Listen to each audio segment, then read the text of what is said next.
श्रोताओं, आज इस कार्यक्रम में हमारे मेहमान हैं पद्मश्री कल्याण सिंह रावत मैती।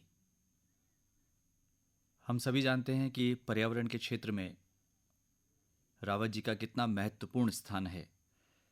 मैती आंदोलन को जन्म देने वाले और विश्व के विभिन्न देशों तक इस आंदोलन की महक को पहुंचाने वाले कल्याण सिंह रावत मैती जी आज विश्व पर्यावरण दिवस के अवसर पर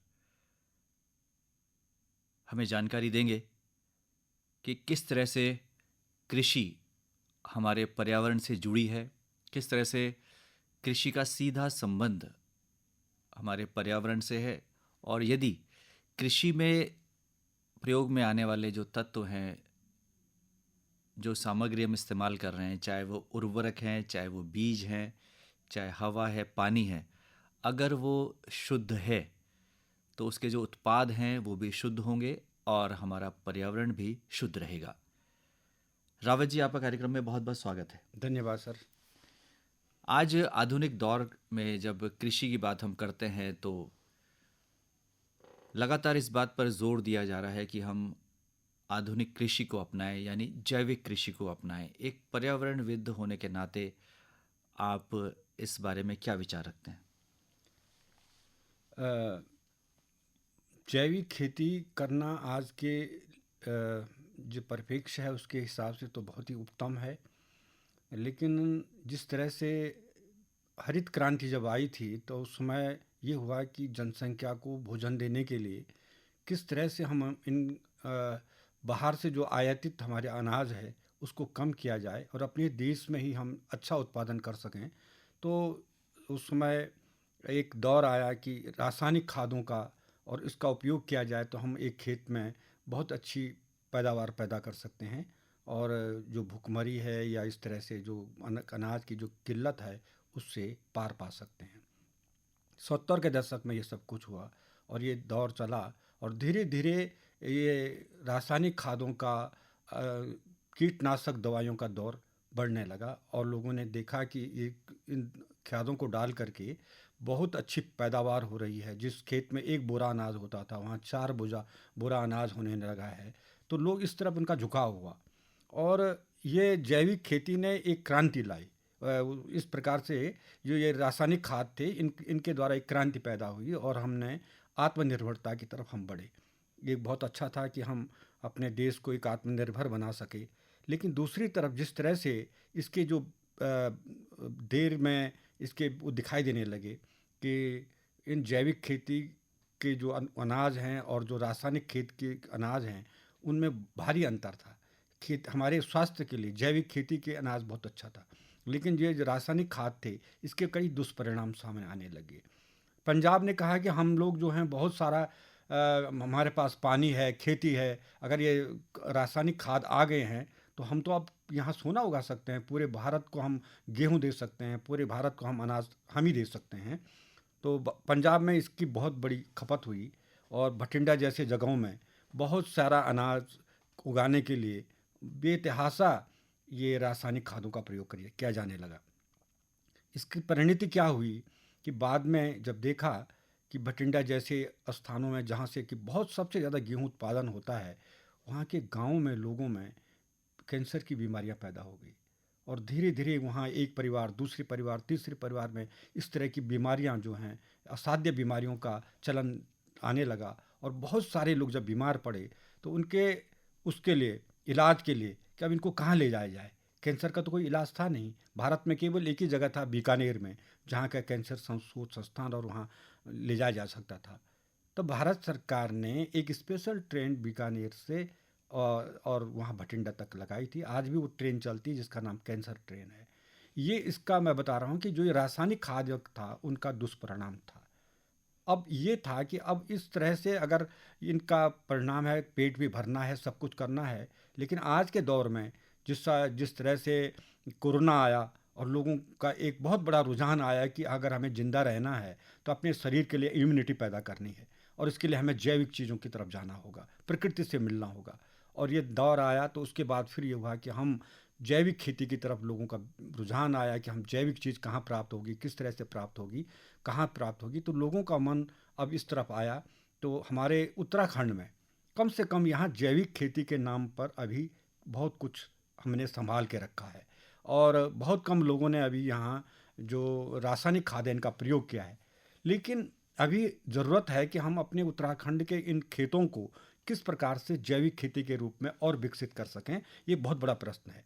क्योंकि जो आज देखने में आ रहा है कि जो रासायनिक पदार्थ हैं, रासायनिक खाद हैं, इनका केवल मनुष्य पर ही प्रभाव नहीं पड़ रहा है, बल्कि कीट पतंगे, जो बहुत सारे जीव जंतु हैं, इन पर भी इनका असर पड़ रहा है। इसलिए इस तरफ हमें ध्यान देना है कि किस तरह से हम जैविक खेती को आगे बढ़ाएं, और आने वाले समय में अपनी पीढ़ियों को अगर हमें बचाना है, अपने खेतों को बचाना है, तो कम से कम रासायनिक खादों का प्रयोग करें। शुद्ध पर्यावरण का मतलब शुद्ध मिट्टी, शुद्ध हवा और शुद्ध पानी। जो रासायनिक उर्वरकों का अधिकाधिक प्रयोग हो रहा है, तो इससे हमारा जो भूजल है वो भी प्रदूषित हो रहा है। कल्याण सिंह रावत जी, थोड़ा बताएं कि इस पर किस तरह से हम ध्यान दें। बिल्कुल सही कहा आपने। ये जो रासायनिक खाद जब हम प्रयोग करते हैं, तो उसका बहुत कम अंश ही पेड़ पौधों तक जाता है। बाकी वो सारा अंश जो होता है वो पानी में डिजॉल्व होकर के, और वो अपने भूमिगत होकर के फिर अपने नदियों में और कहाँ से होकर के समुद्रों में पहुंच जाता है। आज उस समुद्र के जो जीव जंतु हैं उन पर भी इनका बड़ा असर पड़ रहा है। और आज जो पानी आ रहा है, उस पानी को पी करके हम अगर अनाज के द्वारा हमारे शरीर में ये तत्व नहीं जा रहे हैं, तो पानी के द्वारा जा रहे हैं। क्योंकि आज जितने भी ऊपर के खेतों में जो हम रासायनिक खादें डाल रहे हैं, तो वो नीचे के जो हमारे पानी के स्रोत हैं उनमें वो रासायनिक पदार्थ आ रहे हैं, और हम उनका सेवन, हमारे पूरे के पूरे शरीर में उनका प्रभाव पड़ रहा है। तो इसलिए ये ज़रूरी है कि ये हम इन खेती को बढ़ावा देने के लिए, जैविक खेती को बढ़ाने के लिए हम अपने विकल्पों को ढूंढें। और ये ज़रूरी है कि आज देश की जनसंख्या 140 करोड़ पहुंच चुकी है। इतने लोगों को खाना चाहिए, और जैविक का अगर हम प्रयोग करते हैं तो जैविक के द्वारा हम इतनी बड़े उसमें हम उत्पादन नहीं कर पाएंगे। लेकिन अगर हम इस जैविक खेती को कुछ रासायनिक खाद के द्वारा कुछ इसको कंट्रोल कर सकें, तो हम इसको बनाए रख सकते हैं। क्योंकि आज ज़रूरत है कि इतने लोगों के पेट भरने की, और इतने लोगों के पेट हम तभी भरेंगे जब हम रासायनिक खादों का प्रयोग करेंगे। इंसेक्टिसाइड्स हैं, वेडिसाइड्स हैं, इनका हम प्रयोग करेंगे ताकि हमारी फसल अच्छी हो सके, हम लोगों को अनाज दे सकें। तो इसलिए ये भी ज़रूरी है। और दूसरा तरफ ये ज़रूरी है कि हम हिमालय के जो बचे हुए क्षेत्र हैं जहाँ अभी रासायनिक खादों का प्रयोग नहीं हुआ है, हम इनको विशुद्ध जैविक रूप में आगे बढ़ाने की कोशिश करें। जी रावत जी, जब हम पर्यावरण संरक्षण की बात करते हैं तो ये किसी से छिपा नहीं है कि विकास के नाम पर पेड़ कटे हैं, जंगलों का जो घनत्व है वो कम हुआ है, और जिस तरह से सड़कें बन रही हैं तो पेड़ों का कटना लाजमी है। यदि कृषि वानिकी को हम बढ़ावा दें तो शायद हम कुछ हद तक वो जो नुकसान हुआ है उसकी भरपाई कर पाएंगे, क्योंकि किसान उपज तो किसान अनाज तो उपजा रहा है, तो साथ साथ यदि वो कृषि वानिकी करता है तो कुछ हद तक वो संभाल पाएगा। नहीं, आपका क्या मानना है? इसकी तरफ चल रहा है। बहुत अच्छा प्रयोग हुए हैं। हमारे उत्तराखंड के ही जो मैदानी क्षेत्र हैं वहाँ इसका प्रयोग हुआ है। लोगों ने खेती के साथ साथ जो है वानिकी को भी प्रयोग किया है। बड़े बड़े इक्लिप्टिस के पेड़ लगाए हैं, बड़े बड़े और भी जो इकोनॉमिक वैल्यू के जो पेड़ हैं उनको लोग लगा रहे हैं, अपने खेतों के मेड़ों पर लगा रहे हैं, और उससे अच्छा पैसा कमा रहे हैं। और वो दूसरी तरफ से हमें फ़ायदा भी पहुंचा रहे हैं। इन पेड़ों के द्वारा जो पशु पक्षियां जो इन पेड़ों में आती हैं, घोंसला बनाती हैं, रहती हैं, तो उनके जो मलमूत्र और वगैरह जो खेतों में पड़ते हैं ना, तो उससे उन खेतों की उर्वरकता और बढ़ जाती है। तो ये भी हमारे लिए एक बहुत बड़ा वो है कि हम एक कृषि के साथ साथ एग्रीकल्चर और फॉरेस्ट्री को जोड़ करके हम इसका जो प्रयोग हम कर रहे हैं, ये हमारे आने वाले भविष्य के लिए एक अच्छा एक अभिनय प्रयोग होगा। जी, मोटे अनाजों का वर्ष मनाया जा रहा है संपूर्ण भारत में ही नहीं, पूरे विश्व में। हम जानना चाहते हैं कि मोटे अनाज किस तरह से भरपाई कर पाएंगे, क्योंकि मोटे अनाज बहुत ज़्यादा उनको पानी की आवश्यकता नहीं होती है, वो प्रतिकूल परिस्थितियों में भी उपजाए जा सकते हैं और उत्तराखंड में भरपूर उगाए जाते हैं। तो अगर इस पर भी हम जोर दें तो हम जो है कृषि के द्वारा जो हमारी आवश्यकताएं हैं और जो हम रुझान देख रहे हैं कि लगातार लोग मोटे अनाजों की ओर आकृष्ट हो रहे हैं, उनकी उपयोगिता हमें समझ में आई है और रोग प्रतिरोधक क्षमता इन अनाजों में है। तो इस कार्यक्रम के माध्यम से क्या कहना चाहेंगे कि हम मोटे अनाजों की खेती करें? ये मोटे अनाज तो बोलने में मोटे अनाज हैं, मैं इनको देव अनाज कह सकता हूँ। इनमें बहुत ज़्यादा तत्व हैं जो हमारे शरीर के लिए चाहिए। अगर हम मंडुवे की बात करते हैं, उसमें लोहा है, आयरन, फास्फोरस है, बहुत सारी चीज़ें जो हमारे शरीर के लिए चाहिए। और इसीलिए इनको मोटा अनाज कहा गया कि हम लोग जो हैं, अगर केवल 2 रोटी अगर मंडुवे की भी खा लेंगे तो हमें पूरे दिन भर के लिए पूरी एनर्जी मिल सकती है। और हमारे पहाड़ का एक पहला सिस्टम ये रहा है कि हमारे यहाँ जो पहले ज़माने में हमारी बहू बेटियों को जो अनाज दिया जाता था खाने के लिए, वो यही मोटा अनाज दिया जाता था। और लोगों की मान्यता थी कि इस अनाज से ये अच्छा काम करेंगे, दिन भर भूख नहीं लगेगी और इनको काफ़ी ऊर्जा मिलेगी। तो ये तो हमारी प्राचीन परंपरा रही है और उसको आगे बढ़ने की बात है। लेकिन जब हम अनाज उगाते थे, जैसे मंडुआ, झंगोरा, इस तरह की चीज़ें हम उगाते थे, तो हमारे घर में इनके बड़े बड़े जो भंडार होते थे, भरे रहते थे हमारे यहाँ, जिनको हमारे यहाँ कोलड़ा बोलते थे, और रेंगाल के बने हुए, तो वो सारे भरे रहते थे।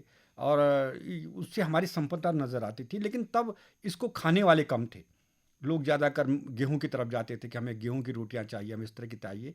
और लोगों को पता नहीं था कि इन मोटे अनाजों जिनको हम कह रहे हैं, या झंगोरा है, मंडुआ है, कौड़ी है, इस तरह की चीज़ें हैं, इनमें कितनी ताकत होती है।